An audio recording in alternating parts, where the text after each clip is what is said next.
प्यारे बच्चों, नमस्ते। आज हम ज्ञान सागर कक्षा छठी का नया पाठ, दूसरा पाठ पढ़ेंगे, जिसका शीर्षक है चिट्ठी के अक्षर। इस पाठ में हम शुद्ध उच्चारण, शुद्ध लेखन का अभ्यास भी करेंगे। इस पाठ में कुछ शब्दों को रेखांकित किया गया है, जिसे आप अपने अभिभावक की मदद से श्रुतलेख के रूप में लिखेंगे तथा शुद्ध लिखने का अभ्यास करेंगे। चिट्ठी के अक्षर। इस कहानी का केंद्र बिंदु एक चिट्ठी है, जिसके अक्षर पर यह पूरी कहानी चक्कर काटती है।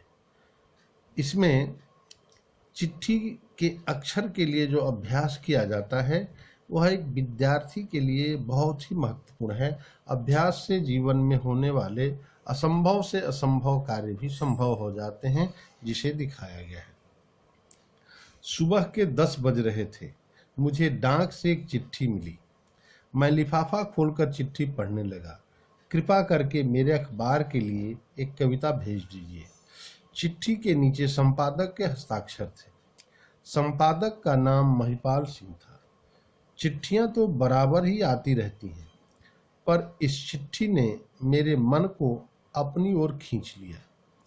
इसका कारण यह था कि चिट्ठी की लिखावट बहुत सुंदर थी।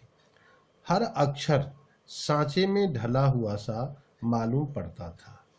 इस अनुच्छेद में ये बताया गया है कि लिखावट की सुंदरता पाठकों को किस प्रकार अपने तरफ आकर्षित करती है। इसलिए प्रत्येक विद्यार्थी को ये पूरा प्रयत्न करना चाहिए कि वो जो कुछ भी लिखे उसमें अधिक से अधिक सुंदरता हो, जिसके लिए सबसे महत्वपूर्ण है हर शब्द के ऊपर खींची गई शिरोरेखा, जो उसकी सुंदरता को चार चांद लगा देती है। महिपाल सिंह से मेरी कोई जान पहचान नहीं थी। यह उनकी पहली चिट्ठी थी। लिखावट देखकर मेरे मुंह से अनायास ही निकल पड़ा, वाह, बड़ी सुंदर लिखावट। सचमुच में जीवन में किसी भी क्षेत्र का कोई अच्छा कार्य है जिसकी सभी प्रशंसा करते हैं, यहाँ तक कि हमारे जो विरोधी हैं वो भी उस चीज की प्रशंसा करते हैं। मैंने दूसरे ही दिन कविता भेज दी। कविता अखबार में छपी। जिस अंक में छपी वह अंक भी मेरे पास आया।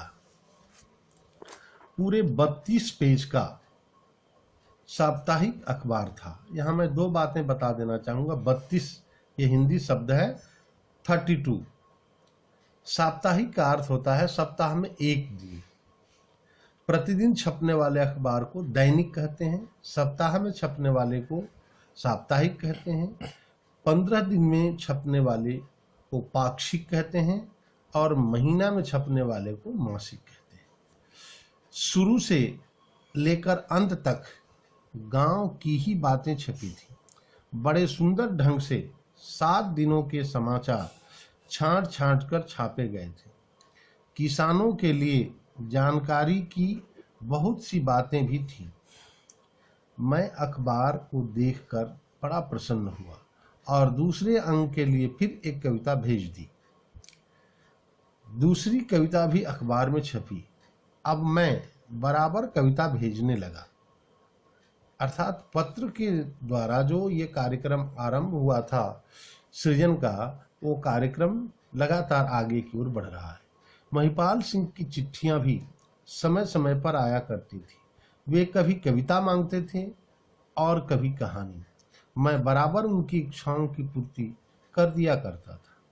इसका परिणाम यह हुआ कि हम दोनों के मन में एक दूसरे के लिए प्रेम पैदा हो गया। इस चिट्ठी ने ही दोनों लेखक और संपादक दोनों के मन में एक विशेष प्रेम पैदा कर दिया। लगभग साल 1.5 साल बीत गया। महिपाल सिंह ने अपने एक पत्र में लिखा, यदि आपका कभी इधर आना हो तो मेरे ही घर ठहरने की कृपा करें। अर्थात दोनों में मित्रता ने प्रेम का स्वरूप ग्रहण किया और प्रेम दिन प्रतिदिन बढ़ते चला गया। इसलिए दोनों एक दूसरे से मिलने के लिए आतुर होने लगे। मैंने भी उत्तर में लिख दिया यदि उधर आना हुआ तो आपके दर्शन जरूर करूंगा, अर्थात आपसे मैं अवश्य मिलूंगा। संयोग की बात, 2-2.5 महीने बाद मुझे उधर एक शादी में जाना पड़ा। मैंने अपने आने की सूचना महिपाल सिंह को दे दी। नियत माने निर्धारित तिथि पर मैं उस ओर बारात में सम्मिलित होने के लिए गया। जब बारात से छुट्टी पा गया तो महिपाल सिंह के घर गया। महिपाल सिंह अपने घर के बाहरी कमरे में कुर्सी पर बैठकर मेज के सहारे कुछ लिख रहे थे।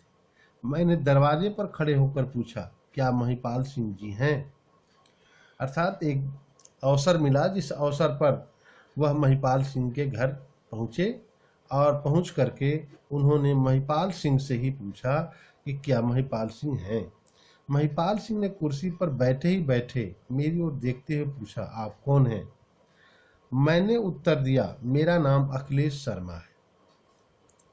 महिपाल सिंह उछल पड़े। उन्होंने तेजी के साथ आगे बढ़कर के मुझे पकड़कर हृदय से लगा लिया और कहा, अरे शर्मा जी, आप क्षमा कीजिएगा। अर्थात उन्होंने पहले तो पहचाना नहीं और थोड़े संकेत के बाद अपने मित्र को पहचान लिया और गले से मिल करके उनसे क्षमा मांगी।